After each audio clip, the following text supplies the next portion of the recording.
네, 먼저 저는 이제 대입삼의 정보관리기사서 강석이고요. 오늘 출제했던 1교시 8번부터 이제 좀 문제를 내봤고, 그래서 1번부터, 아니 8번 상관분석부터 이제 풀이 좀 설명드려 보겠습니다. 최근에 이제 통계 쪽 분석에 대한 문제가 이제 기출된 적이 있는데, 뭐 기술 통계, 추론 통계 이렇게 나온 적이 있었어요. 그중에 이제 추론 통계에서 좀 분류를 하자면 추론 통계 쪽이 이제 회귀 분석이라든지 많이 하는 분산 분석, 상관 분석 이런 부분들이 있거든요. 그 중에서 이제 상관 분석에서 이제 그 통계적 기법 대비 그런 분석 기법에 대해서 출제를 좀 해봤습니다. 그래서 상관 분석은 두 변수 또는 두 변수 이상에 관해서 그 변수들 간에 이제 데이터적으로 상관성이 있는지 지금 그래프로 따져봤을 때는 선형 관계가 존재하는지에서 두 변수 간의 데이터 간의 관계를 분석하는 기법입니다. 그런데 이제 아무래도 데이터를 분석하기 위해서는 그 전에 데이터들이 먼저 서로 이제 어떤 선형성을 보일 수 있는 건지 아니면은 별량 즉 흩어진 정도 그러니까 x와 y 두 변수라고 하면 x와 y 간에 서로 간에 흩어진 정도가 분포가 비슷하다든지 또 실제 이제 두 변이 자체가 어떤 정규 분포성을 띈다든지 하는 그런 가정사항을 기반으로 이제 분석을 해야지만 조금 더 이제 분석이 정확도가 높아가지게 되겠죠. 그래서 이렇게 분상한 분석을 하는데 주로 이제 상관계수들 값을 가지고 하게 됩니다.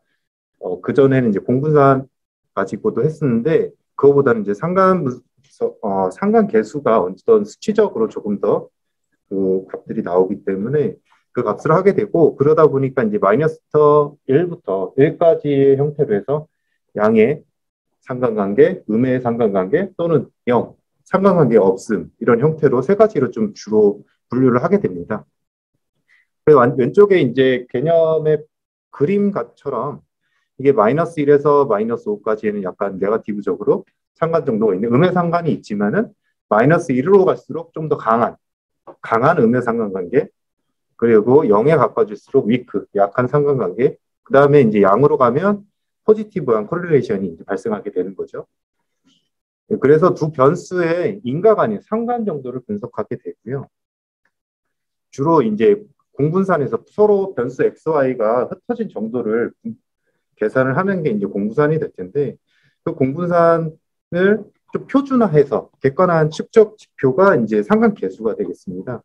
그 상관계수를 가지고 베리에이션과 공분산을 나눠서 상관계수가 마이너스 1에서 1 사이의 값으로 이제 상관 정도를 분석하게 되고 그래서 구성 요소 같은 경우 변수, 상관계수, 뭐 산점도까지 보게 되는데 보통 상관 분석을 하기 위해서는 산점도로 점을 직접 그래프에 찍으면서 가시성으로 직접 그 그래프를 기반으로 분석을 또 할 수 있게 되죠. 상관계수를 활용하게 되고 그 상관계수가 이제 관점 측면으로서 좀 유형을 좀 나눠봤는데요. 우선 이제 분석하는 변수가 몇 개냐. 그래서 이제 단순히 두 개다. 그럼 단순 상관 분석. 그다음에 두 개 이상의 변수다. 그러면 다중 상관 분석. 그 중에 이제 두 개 이상의 변수일 때 하나의 변수는 좀 약간 좀 고정을 시키고 단순히 두 개의 변수 간에 이제 그 강도를 측정한다든가 그럴 때는 편상관 분석을 해서 이렇게 유형을 좀 나누고 있고요.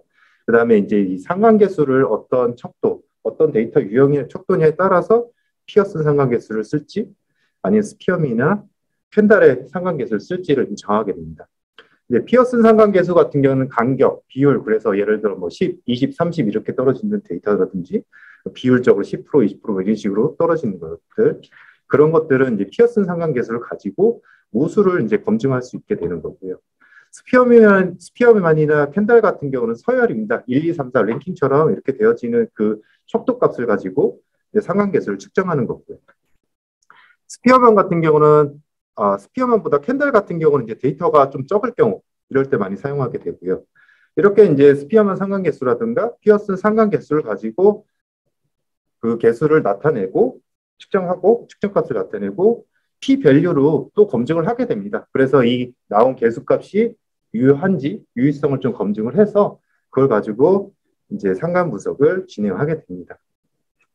근데 지금 네 가지 그 데이터에는 네 가지 척도가 있잖아요. 간격, 비율, 서열. 근데 하나 남은 게 이제 명목 척도가 남게 됩니다. 명목 척도 같은 경우는 추가적으로 이제 교차 분석 같은 거를 할 수 있게 됩니다. 그래서 3단락에는 상관 분석과 교차 분석을 좀 비교하는 그런 형태로 이제 차별화 단락을 좀 구성해 봤고요. 그래서 교차 분석 같은 게 명목축도고, 명목축도라 하면은 뭐 남녀 뭐 그렇게 구성이 되죠. 그랬을 때 카이 제곱 통계량이라든가 이런 부분을 해서 이게 적합한지 독립성을 검증한다든지 하는 형태로 서로 간에 이제 교차해서 분석을 하게 됩니다. 근데 이제 아무래도 상관 분석이라든가 교차 분석 같은 경우는 이제 변수가 이제 여러 개라든가 서로 간에 좀 인과관계라든가 뭐 이런 부분들을 확인하기 위해서는 좀 부족하거든요. 그래서 추가적으로 회귀 분석을 활용할 수 있다라고 하면서 이제 상관 분석에 대한 내용을 이렇게 작성을 해봤습니다.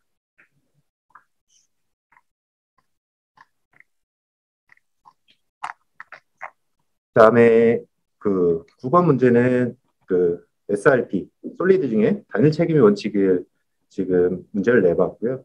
이제 객체 지향 관련한 문제들은 계속 거의 뭐 빈출이다 보니까 그 부분에 대해서 이제 얘기를 했고, 최근에는 그 AOP에 대한 의존성 아니요, 솔리드의 의존성 역전이랑 또 추가적으로 AOP에 대한 의존성 주입 문제도 나왔었죠. 네. 그런 부분까지 추가적으로 좀 아셨으면 좋겠습니다. 이제 객체 지향 설계 원칙들의 대부분의 특징이 아무래도 이제 유지보수성과 많이 연관돼 있죠. 그래서 모든 목적성에는 유지보수성 향상이라는 게 좀 들어가 있습니다. 거기에 단일 책임, 하나도 말 그대로 책임을 하나로 몰겠다는 거거든요. 그래서 기능을 하나의 모듈로 분리하고 또 하나의 모듈은 하나의 역할을 할 수 있도록 해서 응집도를 향상시키고 결합도를 낮추는 설계 지향 원칙이죠. 많이들 알고 계시지만 실질적으로 이거를 작성해서 하나의 솔리드 중에 하나만 작성하라라고 했을 경우 어떻게 작성할 것인가에 많이 좀 이제 고민도 많이 하실 수 있을 것 같은데요.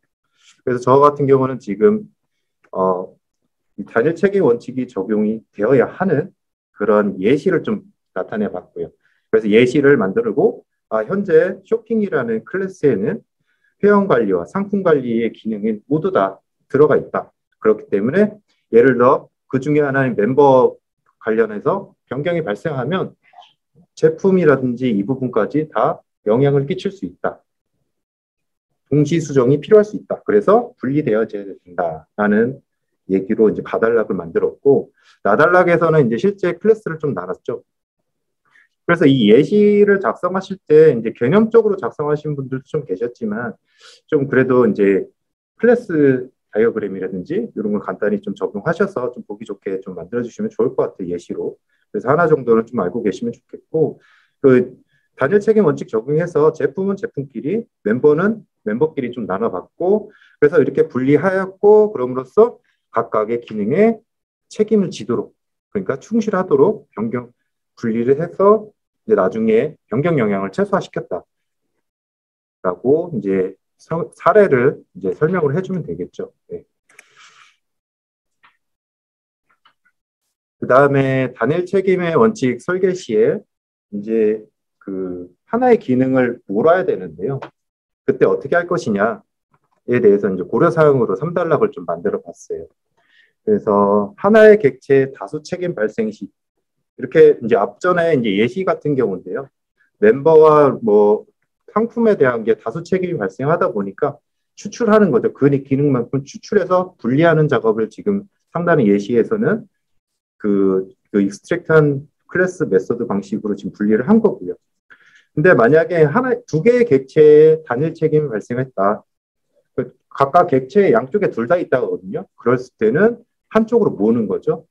그 기능을 역할을 할 수 있죠. 한쪽으로 보는. 그래서 하다 보면 무브 메소드나 무브 필드 뭐 이런 기능들을 사용할 수 있고, 그다음에 여러 객체의 다수 책임 발생 시 예를 들어 로깅 같은 경우 많이 발생할 수 있는데, 그래서 AOP나 스프링 같은 데서 하게 되면 위빙 작업하거나 아니 그 의존성 주입을 하다든지 그런 부분까지 횡단 관심 그 얘기가 나오는데요. 그렇게 해서 책임을 분산화시킬 수 있다. 해서 그리고 추가적으로 이 부분들에 대해서는 마지막으로 OOP에서 AOP로 에스펙트한 우리 그 관점으로 이 단일 책임 부분을 해결할 수 있다. 이렇게 좀 마무리를 지어봤습니다.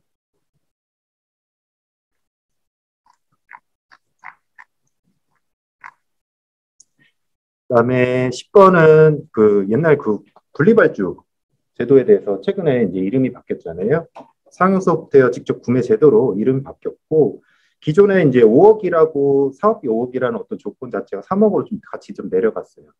같이 내려갔고, 그다음에 추가적으로 이게 소프트웨어인데 5천만 원 이상, 그리고 민간 투자형 소프트웨어도 이번에 제외된다라는 이런 부분들이 같이 제시되어 있습니다. 이 가이드 구매 제도에 대한 그 가이드가 같이 나와져 있고요.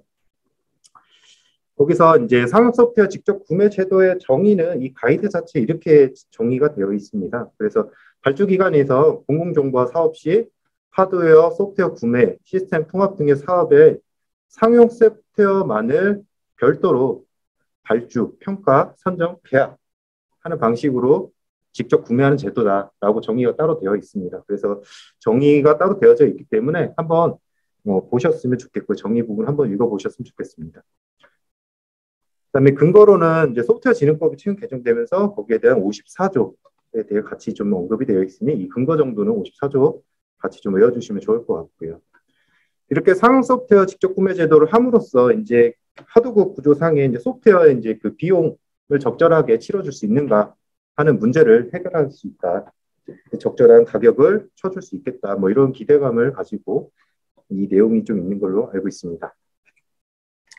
이 상용 소프트웨어 직접 구매 제도는 이게 이제 조달청에 상용 소프트웨어를 직접 등록을 하고 거기에 대한 사용서를 갖고 있거나 아니면 ISP에서 직접 구매에 대한 계획을 세우게 되는데요. 아니, RFP에서 세우게 되는데 그걸 가지고 얘를 각각 개별로 공고할 건지 아니 조달 구매를 할 건지 그러니까 조달청에 있는 걸 물품을 사용해서 할 건지 두 가지로 바뀌게 됩니다. 개별 공고를 하게 될 경우는 각자 그 공고문을 내려서 그 소프트웨어에 대한 평가하고 그다음 계약을 따로 하고 조달 구매할 경우 조달청에서 직접 구매하고 계약한 형태로 해서 지금 오른쪽에 있는 발주기관에서는 소프트웨어별 복수 계약 각각의 소프트웨어 용도에 따라서 각각의 공급자를 여러 계약자를 둘 수 있다라고 해서 소프트웨어 직접 구매할 때는 개별 구매와 조달 구매가 있고 각각을 계약하고 그다음에 복수 계약을 할 수 있다. 이런 형태로 이제 구매제도의 개념도를 그려봤고요. 이 구매제도 그 개념도는 발주관리 직접 구매제도 가이드에 보시면 비슷하게 되어 있습니다. 같이 한번 보시면 좋을 것 같고요. 그다음에 그 일괄 구매되는 경우가 있습니다. 일괄 공고 시에는 소프트웨어 구매는 제외되는 그때는 소프트웨어 구매는 제외되게 됩니다. 그리고 중요한 이제 조건일 텐데요. 얘 같은 경우는 지금 먼저 상용 소프트웨어를 직접 구매할지 말지에 대한 먼저 파악을 하게 되는데 그때 전체 사업의 유형, 사업비 보통에서 3억 원 정도 이상인지 먼저 보고요. 그다음 민간 투자형 소프트웨어인지 확인하고요. 그다음 두 번째는 얘가 직접 구매 대상 소프트웨어인지 좀 확인하게 됩니다. 조달청에 등록은 되어 있는지. 그래서 조건이죠. 5천만 원. 5천만 원 조건을 초과하는지. 그다음에 이제 조달청이나 이런 데 이제 소프트웨어 같은 거 확인할 때는 국가 인증 소프트웨어인지 확인하게 됩니다. GS인지 CC 이런 부분들을 같이 좀 나열해 주시면 좋을 것 같고요. 그리고 제외 사업. 일괄 발주 시 제외 사유가 타당하면 또는 조달 발주에서 조달청에서 사전 검토가 끝났다던가 아니면 가업심의에서 상위기관 등에 미리 검토를 했다던가 그렇게 해서 미리 검토를 하게 되고 그다음에 제외 사유가 타당한지 이제 확인을 하게 됩니다. 그러면서 마지막에 이제 사업 발주를 하게 되는 이 4단계로 구성이 되어 있고요. 만약에 이게 이제 조달청에서 만약 발생된 거다. 그렇다면은 BMT는 실제 이제 실시에서 평가에 반영해서 이제 제외될 수도 있다라는 얘기가 좀 있습니다. BMT 수행하는 것은. 네. 그리고 이제 여기 3단락은 그래서 실제 상용 소프트웨어 직접 구매 제도에서 예외 기준을 적어봤습니다. 첫 번째가 민간 투자형, 요즘 많이 나오는 민투형 소프트웨어인지, 두 번째, 세 번째, 네 번째 좀 비슷합니다. 막 이 소프트웨어 제품을 샀는데 통합이 불가능할 것 같다든지, 아니 비용 상승이 엄청 많아질 것 같다든지, 그런 비용 상승 또는 이 소프트웨어 구매를 함으로써 사업이 지연에 영향을 초래할 수 있는 경우 또는 이 소프트웨어를 구입했는데 행정 업무만 증가되고 다른 거는 좀 비효율적이다 하는 이러한 세 가지 부분들을 같이 언급하고 있습니다.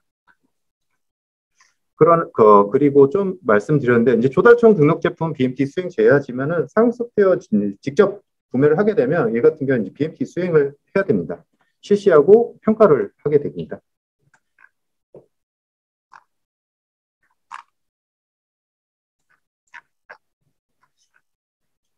네.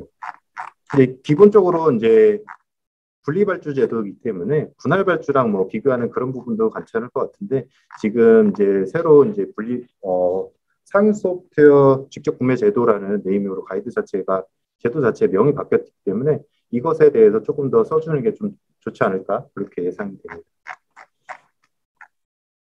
그다음에 다음은 전이학습입니다. 전이학습 요즘에 많이 이슈화 되고 있는데 최근에 뭐 고트 GPT-3 문제도 나왔고 NLP 쪽 관련해서 뭐 응용 쪽 같은 경우는 뭐 그런 어텐션이나 이런 부분들까지 얘기가 되고 있는데요. 그래서 이런 지금 잘 만들어진 모델을 잘 활용하자, 잘 활용해서 데이터 부족할 때라든지 훈련 시간을 단축시키든지 두 가지 목적으로 기존의 모델을 활용하자 하는데 기존에 이제 모델이 도메인이 비슷한 도메인이다. 그러면 잘 활용할 수 있겠죠. 조금 더 쉽게. 근데 도메인이 다를 때도 전이학습을 할 수 있는지. 예를 들어 GPT나 버트3를 가지고 이런 NLP 처리 분야가 아닌 다른 음성 이미지 처리라든가 이 부분에 활용한다든지 이럴 때는 그 다른 방향 파인 튜닝을 통해서 하는데 조금 데이터 라벨을 다르게 해서 적용하겠다.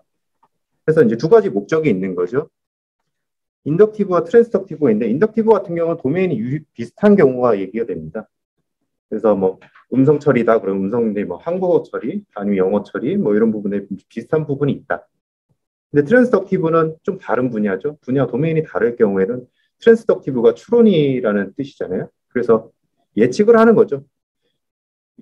이 도메인은 이렇게 바꾸면 좋을 것 같아라는 그 추론을 가정을 하나 더 들어가게 되는 거예요.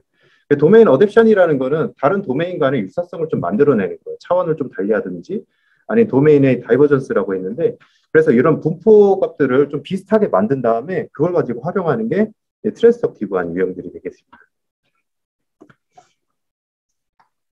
그런 유형이 있고 그래서 이제 전이학습 같은 경우는 많이들 써주셨지만은 제일 중요한 거는 파인 튜닝이 빠지면 안 될 것 같아요.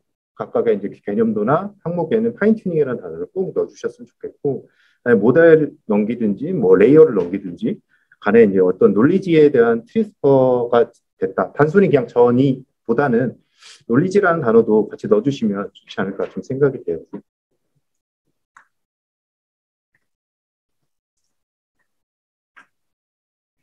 그다음에 이제 전이학습할 때 고려해야 될 거는 아까도 말씀드렸지만 데이터의 유사성도 고려해야 되고요. 그다음에 태스크의 개수가 얼마나 되는지 그런 유사성 같은 거 고려하셔야 되고 그다음에 이 전이학습을 위해서 또 추가적으로 또 활용할 수 있는 게 이제 메타러닝이 존재하잖아요. 그래서 메타러닝을 마지막 차별화 단락에 같이 좀 넣어봤습니다. 그래서 전이학습 같은 경우는 파인튜닝을 적용하지만은 메타러닝은 말 그대로 메타값에 대한 러닝이거든요. 메타러닝을 가지고 새로운 그 전이학습에 추가적으로 활용할 수 있는 어떤 유형처럼 이제 적용되기도 합니다. 그래서 메타러닝을 같이 좀 봐주시면 좋겠습니다. 또 데이터를 뭐 얼마나 쓸 건지에 따라서 많이 나오고 퓨샷, 제로샷, 뭐 원샷 뭐 이런 들의 러닝 방식도 있으니까 같이 막 광글이라든지 이런 부분에서 언급해 주시면 좋을 것 같습니다.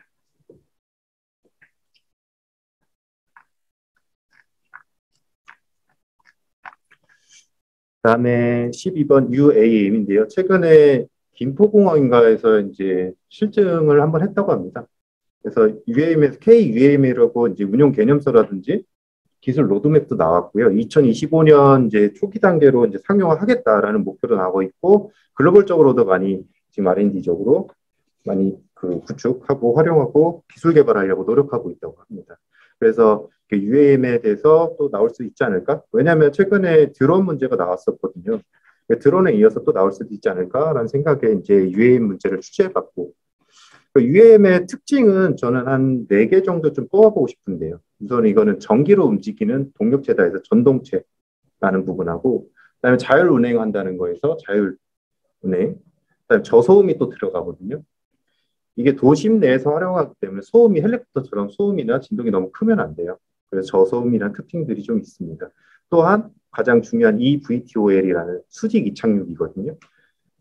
그 수직 이착륙 이착륙 기술들을 활용해서 이제 새로운 그 운송, 화물, 승객까지 해서 타 교통수단과 연계되어 운영되는 새로운 항공교통 체계다라고 좀 말씀드릴 수 있고, 등장 배경은 이제 다들 아시는 것좀 잘 적어주시는 것 같아요. 뭐 지상교통 혼잡 해결하고 교통 서비스 다양화하고 그런 부분에 수 있고요.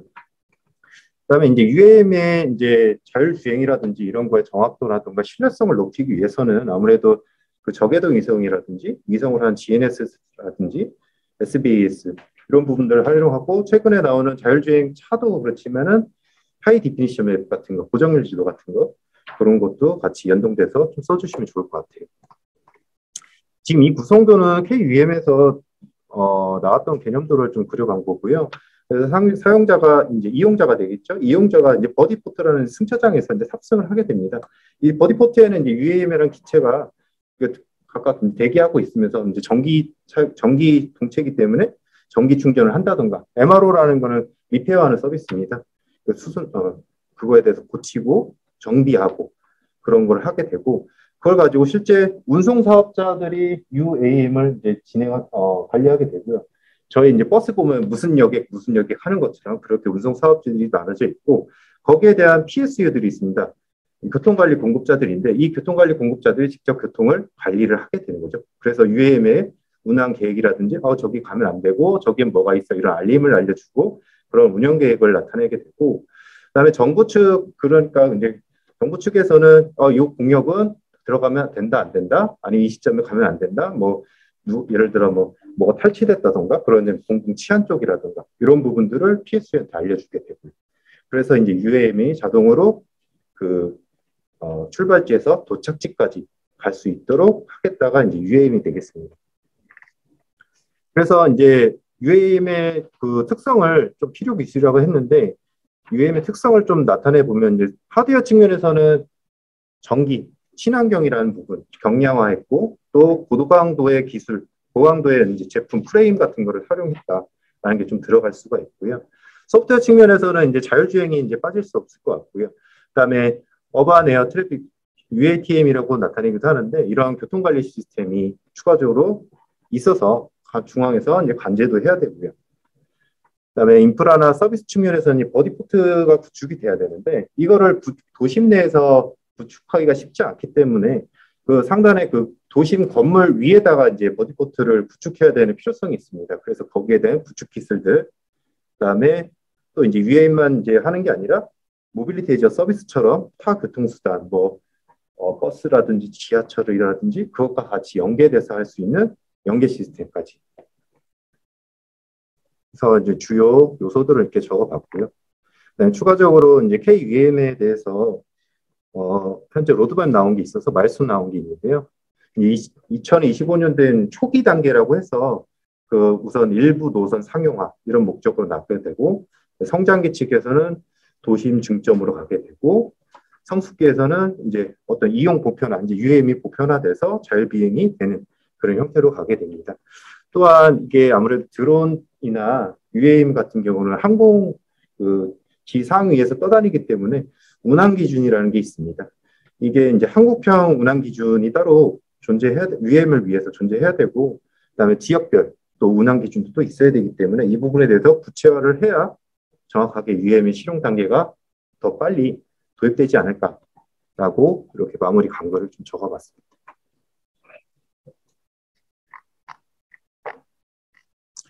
그다음에 13번 CASB인데요. 이거는 이제 많이 나왔고 계속 얘기는 되었지만 실제 출제되지는 않았습니다. 근데 CASB가 다소 애매모호한, 아니면 실제 잘 들어오지 않는 토픽일 수도 있는데,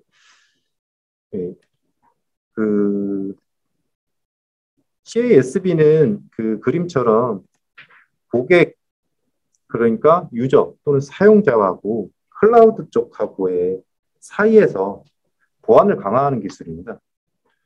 그래서 한쪽만 그리시거나 좀 그러면 안 될 것 같고 양쪽을 다 그려주셔서 가운데서 어떤 역할을 하는지 좀 같이 좀 표시를 해주시면 좋으실 것 같고요.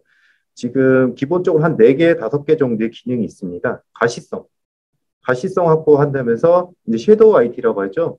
그 실제 기업에서 계약하지 않은 그 조직 내에서 내부적으로 하고 있는 암묵적으로 하고 있고 잘 알려지지 않은 그런 섀도우 IT에 대해서 확인할 수 있어서 가시성을 확보할 수가 있고요.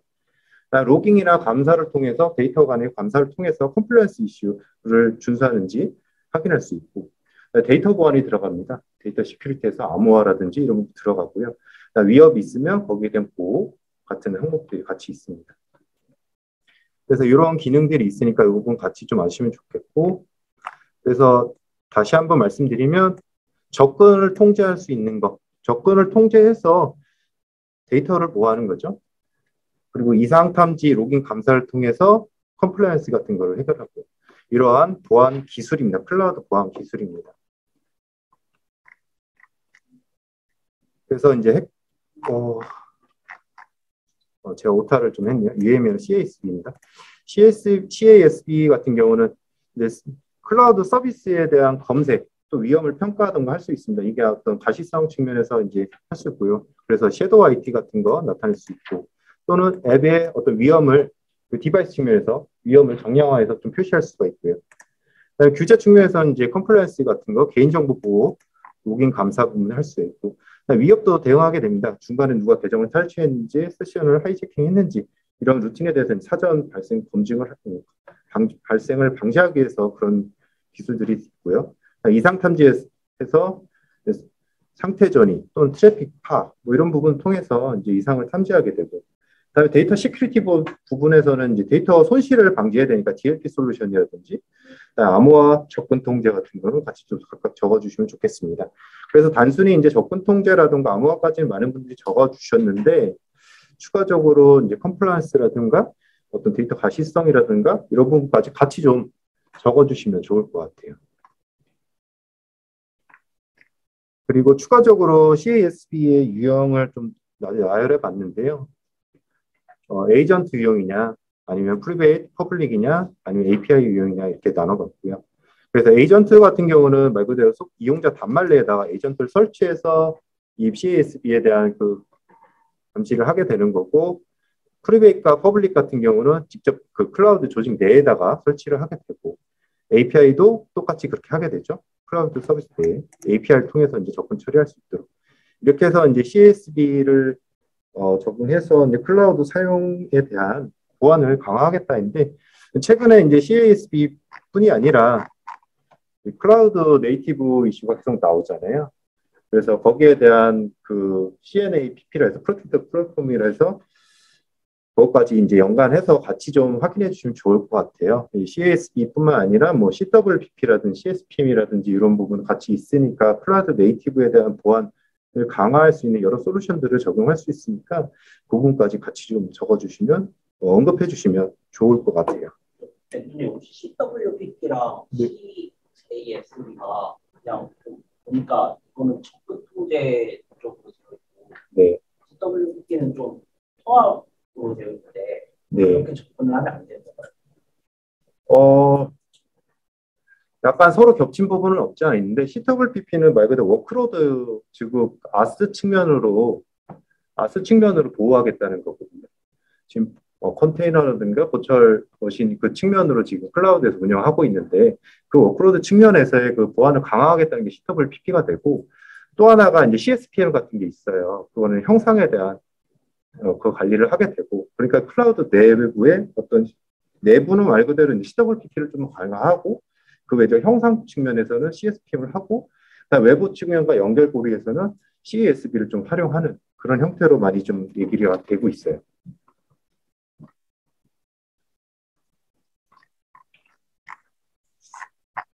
네, 2교시는 이렇게 말씀드리고요. 2교시는 제가 4번부터 이제 문제를 출제해 봤고요. 첫 번째가 이제 UML 중에 유즈 케이스 다이그램 작성하는 문제를 내봤는데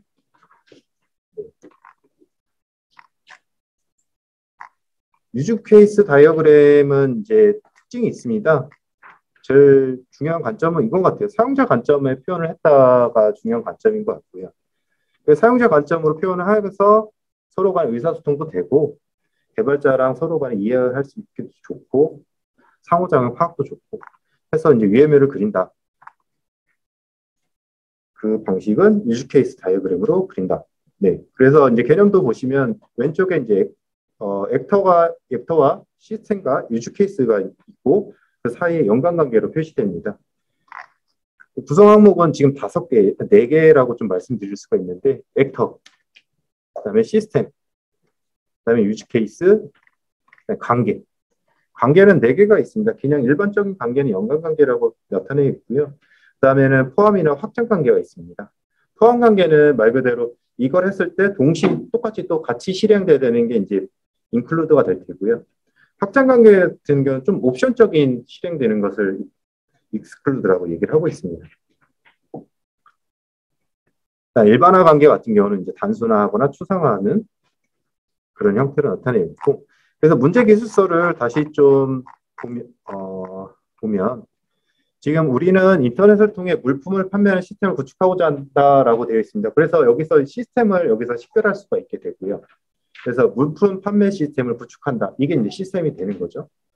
그다음에 고객은 회원 등록을 통해 이렇게 되는데 고객이라는 액터를 지금 처음에 이제 식별이 되고요.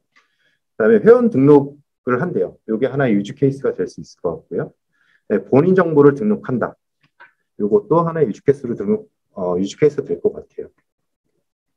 그다음에 세 번째 로그인을 할 때 별도 암호화된 모듈을 통해 본인 확인 절차를 거쳐야 된다.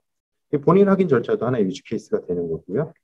네, 물품 구매를 하는 거를 할 때 결제한다는 것, 요거 각각도 다 유즈 케이스가 되는 거고, 그다음에 카드사의 승인을 받아야 된다. 그래서 카드 승인사도 하나의 액터처럼 확인할 수 있습니다. 그래서 이런 그 계산 문제라든지 아니면 이제 다이어그램 문제를 할 때는 먼저 순차적으로 이게 뭐다라는 순서별로 작성하시는 게 좀 좋고요.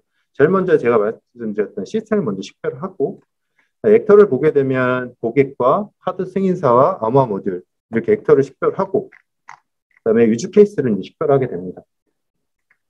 그래서 회원 등록부터 뭐 카드 승인 요청까지 하게 되고 그다음에 관계를 정의해야 하는데 고객은 각각의 이제 회원 등록 이런 부분을 하게 되고 암호화 모듈 액터 측면에서는 본인 확인 절차 할 때만 유즈 케이스 때만 사용이 되고 카드 승인사는 카드 승인 요청 때만 확인할 수 있고 연관이 있고 그런 관계를 정의하고 그다음에 아까 이제 문제기술서에 정의된 것처럼 회원 등록을 할 때는 본인 정보 등록을 하게 된다라고 해서 동시 실행이 됐습니다. 그래서 그런 것들은 인클루드가 되어 있고요.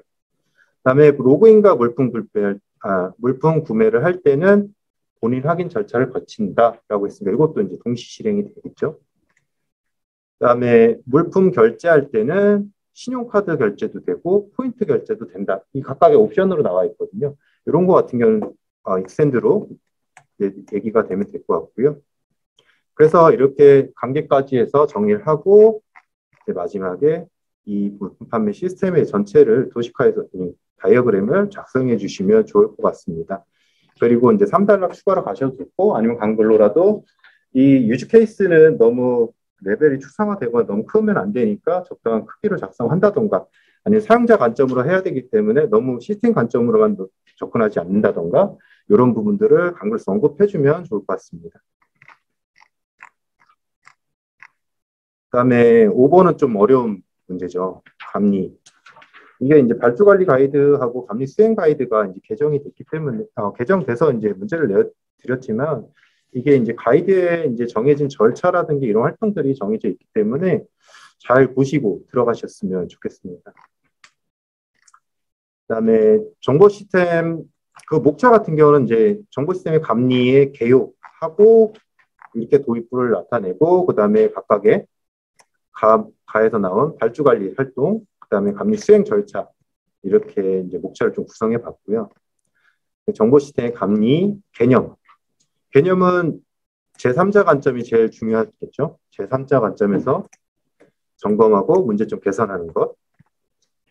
그리고 법, 제도 구성 체계를 한번 나열해 봤습니다. 제일 위에 법령이 있죠. 법과 시행령이 있습니다. 전자정보법이 있고 그 밑에 시행령이 있고 그걸 가지고 행안부에서 이제 고시를 내립니다.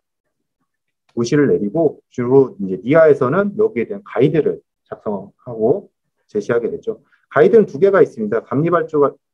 발주 관리 가이드하고 감리 수행 가이드 이렇게 두 개로 나눠져 있고요. 그래서 제가 물어본 게 발주 관리 가이드 하나 가에서 물어봤고 감리 수행 가이드 하나 이렇게 나에서 물어본 게 이게 절차가 두 개로 되어져 있죠. 그리고 그 전자정보법 제57조 근거하거든요. PMO가 64조인가 그렇죠. 그래서 서로 그 두 개는 법적으로 좀 쓰시되 헷갈리지 않고 좀 쓰시면 좋을 것 같아요.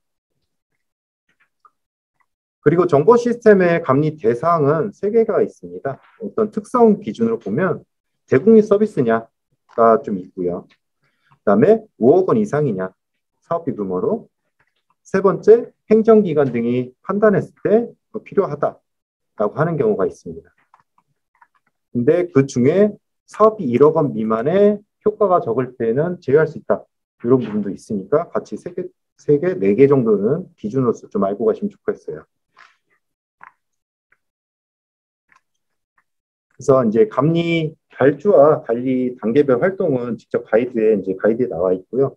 제일 왼쪽 단계부터 보면 총 5단계로 되어 있어요. 기획 단계, 그 다음에 발주를 준비하는 단계, 발주 단계, 실시 단계, 그다음에 종료 단계 이렇게 5단계로 되어져 있고요. 그래서 기획 단계는 이 감리를 시행해도 되는 건지 대상인지 사업인지, 그다음에 실제 사업은 진행되지만 이 감리를 진행할 수 있는 예산을 확보할 수 있는지, 감리 따로 발주받아서 감리 계약을 해야 되기 때문에 여기에 대한 예산을 받을 수 있는지, 그다음에 그 확보가 되면 그걸 가지고 이제 감리 대가는 어떻게 해야 되는지 대가 선정을 하게 됩니다.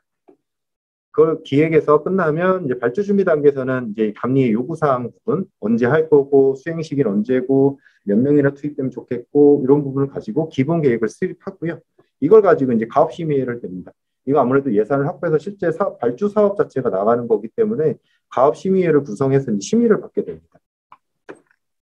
그래서 심의를 받게 되면 이제 제안 요청서를 작성하고 여기에서 용역 입찰을 하게 되고 거기에 대한 이제 제안서 평가를 받을 때 기술평가, 가격평가 합산해서 종합평가 접수를 활용해서 평가를 내리고 여기를 기반으로 이제 법인을 선정하죠. 감리 어떤 법인과 할지를 선정해서 계약을 하게 됩니다. 그러면 이제 실제적으로 수행하는 예비조사부터 감리 시행, 감리 결과 조치까지 이어지는 그 수행 단계가 이제 실시 단계에서 이제 진행이 됩니다. 예비조사에서는 요 부분은 뒷단에서 또 말씀드릴게요. 추가적으로 감리 용역 관리도 같이 들어갑니다. 얘는 지금 D500으로 적긴 했지만은 예비조사, 감리 계획 접수, 시행 관리, 결과 조치 요 4단계 전반적으로 다 감리 용역 관리를 하게 됩니다. 이건 전반적으로 하는 거니까 그렇게 알고 계시면 좋겠고요. 마지막 종료 단계에서는 실제 산출물들이 다 잘 작성됐는지, 잘 제출되었는지, 마지막으로 잔금은 지불했는지라고 하면서 사업 종료가 이루어집니다. 그리고 이 중에 이제 실시 단계 중에서 저희들이 잘 알고 있는 현장감리에 대한 예비조사, 현장감리, 조치확인 등의 절차가 진행됩니다. 그래서 나에서 물어본 게 이제 감리 수행 절차라는 것은 이 예비조사, 현장감리, 조치확인을 써주시는 걸 말씀드린 거고요. 그래서 예비조사에서는 이제 실제 이제 언제 갈지, 감리조사 몇 명 데리고 갈지, 그다음에 그 대상이 되는 이해관계자는 누군지, 어떤 살충물을 검토할지 이런 부분들을 도출해서 감리 계획서를 작성하게 되고요. 그래서 예비조사에서의 산출물은 감리 계획서가 제일 중요하고요. 현장 감리에서는 이제 참여 감리원이라든지 이런 거 가지고 이제 착수회의를 하게 됩니다. 실제 현장으로 들어가서 회의실을 잡고 사람들 이해관계자를 모아서 우리 이제 진행합니다라는 착수회의를 진행하고 그다음에 이제 실제로 감리를 수행하고 문제점 발견하고 개선 사항을 도출합니다. 그것들을 이제 각각의 감리원들이 보고서를 작성하게 되고 그거를 총괄 감리원이 취합을 하게 됩니다. 취합해서 마지막 평가 부분을 이제 얘기를 하게 되고 종료회에서 이 부분에 대해서 이제 고객사라든지 사업자라든지 발주자랑 같이 모여서 이제 얘기를 하게 됩니다. 이걸 가지고 결과를 측정하고 통보를 하게 되죠. 그 다음에 이제 조치하기는 이제 시정 조치가 됐는지 확인하러 들어가는 거죠. 그러려면 이제 누가 들어가서 시정 조치 결과를 확인할지 정리하고 확인한 다음에 마지막으로 공시하고 제출해서 끝나게 됩니다. 이게 다소 이제 절차들이 길고 좀 쓸 게 많지만은 그래도 가이드에서 제공 나와 있는 거기 때문에 하다못해 왼쪽에 이제 그 발주 관리 단계에 있는 5개 요 부분은 꼭 아셨으면 좋겠고 쓰실 때 네. 그리고 감리 수행 절차는 많이들 알고 계시니까 요 부분은 또 다 아셔야 되지 않을까 좀 싶습니다. 그리고 그 산출물 잘 작성해 주셔야 되는데 감리 계획서고요. 감리 수행 결과 보고서고요. 시정조치 확인 보고서입니다. 가끔씩 이렇게 좀 빼먹으실 때가 있는데 이거는 확실하게 이제 이름이 있는 거기 때문에 정확하게 좀 산출물 이름 같은 거는 3개죠.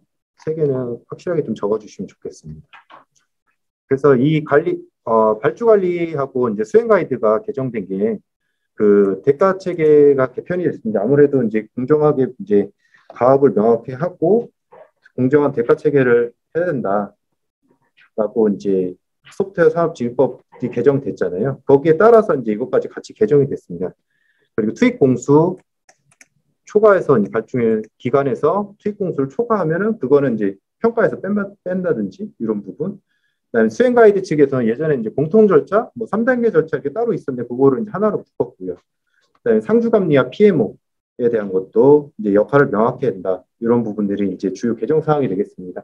상주감리와 PMO는 이제 얼마 전 124인가요? 125에서도 나왔던 문제고요. 이게 대기업 참여 제한을 걸면서 그러면서 이제 중소기업들이 들어왔고 중소기업들이 들어오다 보니까 이제 품질에 이제 문제가 생겼습니다. 그래서 제일 먼저 들어온 게 상주감리입니다. 감리를 활용해서 그 품질을 향상시키도록 하겠다라고 상주감리가 들어왔는데 그런데 이제 사업관리가 잘 안 되는 거예요. 그래서 PMO 제도를 도입한 거죠. 그래서 이제 2가지를 같이 얘기가 되는 게 이제 제일 먼저 상주감리가 나왔고 PMO가 나왔고 그래서 여기 서로 간에 보완 관계를 역할을 할 수 있다. 예를 들어 PMO 같은 경우는 사업관리 측면에 관점을 둬서 그거를 강화하고 그다음에 상주감리 같은 경우는 품질 측면을 강화할 수 있어서 서로 간에 같이 하면 좋다. 그래서 대규모 프로젝트 같은 경우는 품질 달성을 위해서 둘 다 활용하면 좋다. 뭐 이런 식으로 마무리를 좀 적었습니다. 그다음에 6번 문제는 스마트 물류 문제고요. 이거는 이제 스마트 플러스 물류 문제입니다. 스마트에 대한 여러 가지 이제 ICT 기술 요소들이 있는데 이거를 각각 잘 관점을 나눠서 물류 프로세스랑 잘 엮어주시면 되는 문제인데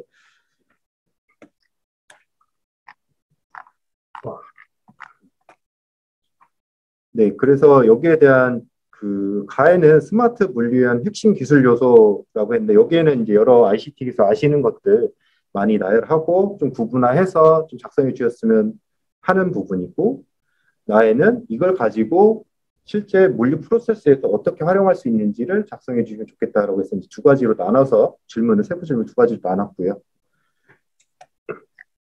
그래서 제일 중요한 거는 이제 구분을 잘 나누는 게 제일 중요합니다. 어떻게 측면을 구분을 하고 나눌지가 제일 중요하고 보겠습니다.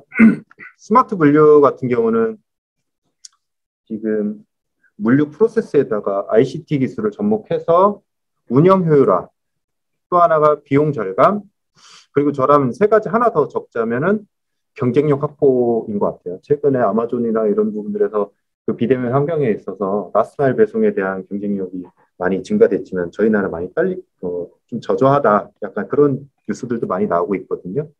그래서 이제 경쟁력 확보, 글로벌한 경쟁력 확보 이 측면에서 이제 스마트한 기술들을 많이 활용한 스마트 물류 프로세스를 해야 된다. 그래서 이 스마트 물류에 대한 거를 이제 문제에도 적었지만 한국어 뉴딜에서도 이제 강조를 하고 있습니다. 그래서 저 같은 경우는 지금 ICT 주요 기술을 3가지로 나눠봤어요. 데이터 측면하고 AI 측면하고 네트워크 측면으로 좀 나눠봤어요. 그 뉴딜에서 나온 DNA 측면으로 좀 나눠봤고 거기에 이제 물류 프로세스인 오더를 받아서 뭐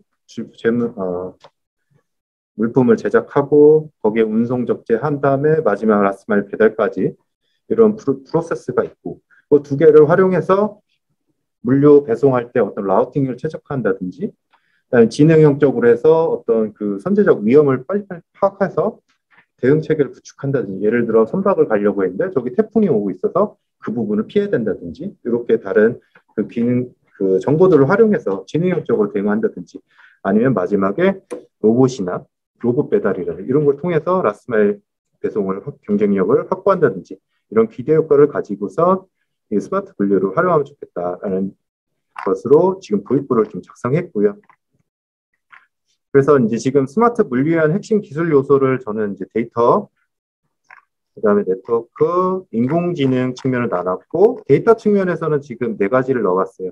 IoT로 데이터를 수집하고, 클라우드를 가지고 데이터를 적재 관리하고, 어떤 그 머신러닝이라든가 빅데이터 분석하기 위한 어떤 그 기반을 만들고요. 그다음에 블록체인을 통해서 이제 지금 SCM 4.0인가요? 그 블록체인 통해서도 많이 이제 추적할 수 있는 기술들을 많이 활용하고 있는데요. 그런 블록체인 기술, 그다음에 디지털 트윈이 빠질 수가 없죠. 디지털 트윈 통해서 먼저 시뮬레이션 통해서 위험을 선제적으로 찾아낸다든지, 그다음에 네트워크 측면에서 많이 활용할 수 있는 게 많은데, 뭐 NFC, 블루투스, 뭐 RFID 같은 걸로 확인하고, 그다음에 랜, 뭐 무선 측면에서 와이파이라든지 UWB라든지, 그다음 웬 측면에서는 5G라든지 6G 하는 정밀 기술, 그다음에 저전력 그 센서 측면에서는 뭐 시그폭스라든지 LTM이라든지 네로밴드 IoT라든지 로라 뭐 이런 부분을 활용한 기술들. 그다음에 인공지능이라고 했는데, 이쪽에서는 이제 아무래도 자율주행 관련한 로봇 기술이라든지, 아니면 그 트럭 플래티닝해서 그 분직 주행 기술도 지금 시범 성공했잖아요.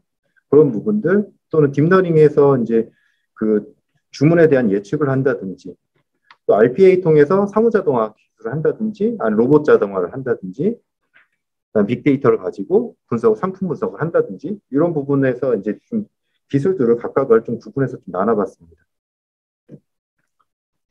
그래서 이 부분을 또 요 앞단에 있는 기술 분야의 그룹핑을 좀 아래에도 같이 활용을 했어요. 그래서 데이터, 네트워크, 인공지능으로 좀 같이 좀 레벨 그 포맷을 같이 가져가려고 왼쪽에 같이 넣어봤고요. 그래서 IoT를 통해서 이제 물류 배치라든지 현재 이 물류가 어디 있는지 자산 추적을 한다든지 그런 정보들을 수집하는 데 사용하고, 클라우드를 가지고선 전체 모니터링을 하고 데이터 모니터링을 하고, 블록체인 통해서 어떤 그 스마트 계약서 또는 추적성, 가시성, 무결성까지 이제 갈 수가 있는, 그렇게 활용을 하고, 디지털 트윈 가지고 이제 언제 물류를 어디다가 물류 경로를 통해서 가면 될지에 대한 최적 경로를 찾는다든지 시뮬레이션을 한다든지, 그다음에 어떤 인력들을 언제 자원을 재배치해야 될지, 어떻게 재배치할지, 그다음에 어떤 위험이 발생할 수 있는지 위험 파악 목적에서도 할 수가 있고요.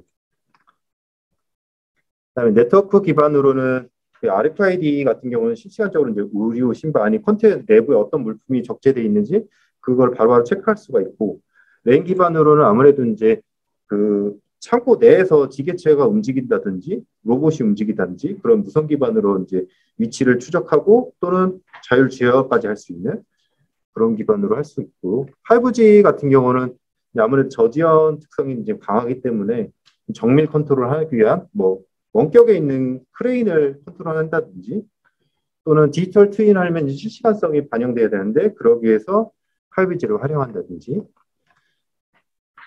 그리고 라스트마일, 그리고 인공지능 측면에서는 이제 수요 예측, 공급량 하기 위해서 그 RTF나 CPFR 같은 거 기본 거기에다가 딥러닝 모델까지 적용한다는 거지.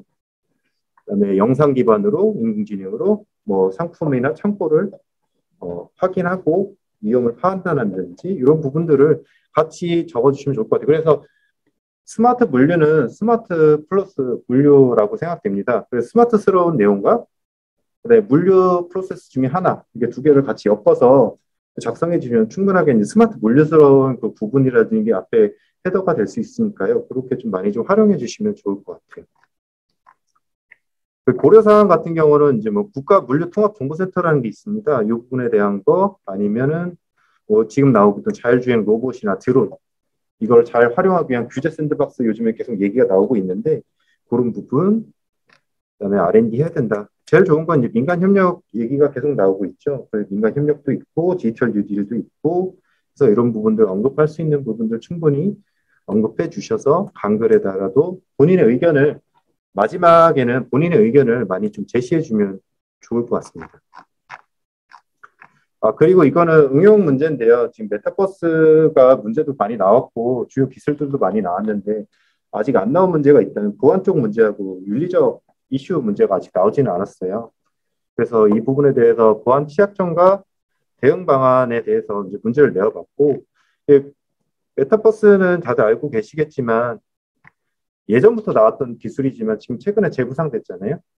왜 재부상됐는가 보면 이제 아무래도 유노멀 시대에 비대면 환경도 가장 크고요. 그다음에 AR, VR, 뭐 5G 같은 기술들이 많이 발전을 함으로써 이제 할 수 있는데, 그래서 이 내용보다는 제가 이제 내세운 재부상 배경도 제가 지금 나눴거든요. PEST를 가지고 나눴어요, 왼쪽에. 그래서 각각의 내용을 좀 작성해 줬고, 그다음에 현재 글로벌 시장 전망이 올라가고 있다라는 그래프도 하나 작성해 주시면 좋을 것 같고, 그다음에 오른쪽에는 제가 냈던 제시했던 보안적인 부분, 그다음에 윤리적인 부분들을 각각 하나씩 접근함으로써 그 앞에 도입부에다가 이제 질문에 대한 전체적인 포괄적인 내용들을 같이 좀 적어봤습니다. 이렇게 한번 활용해 주시면 좋을 것 같아요.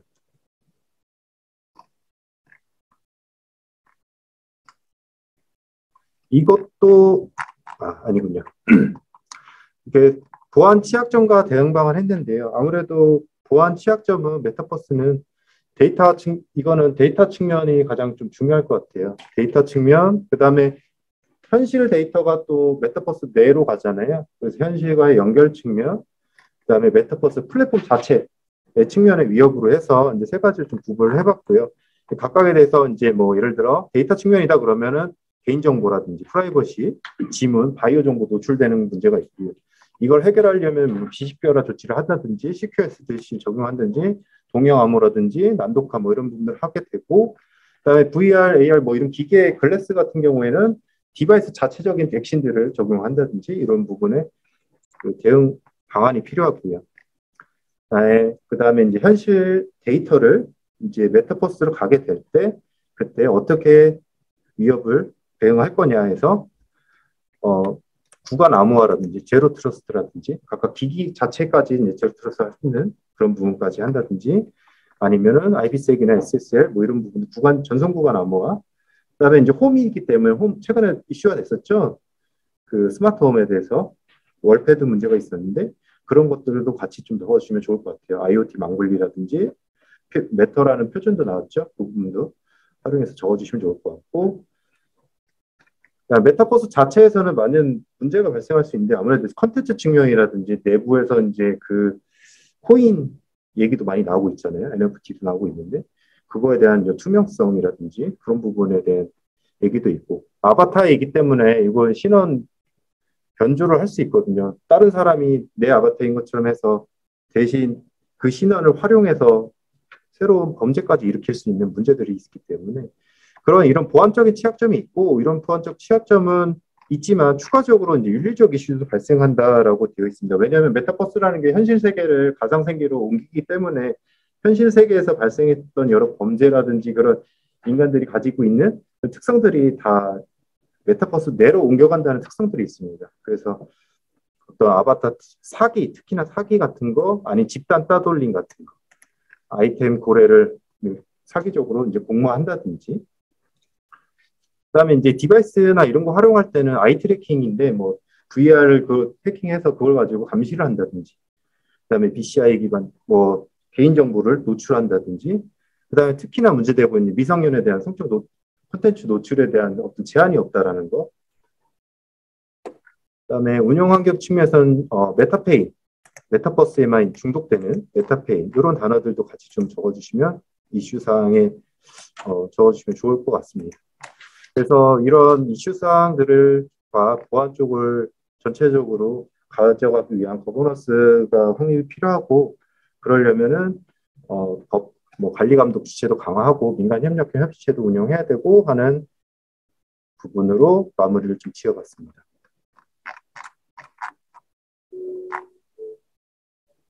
네, 이상입니다.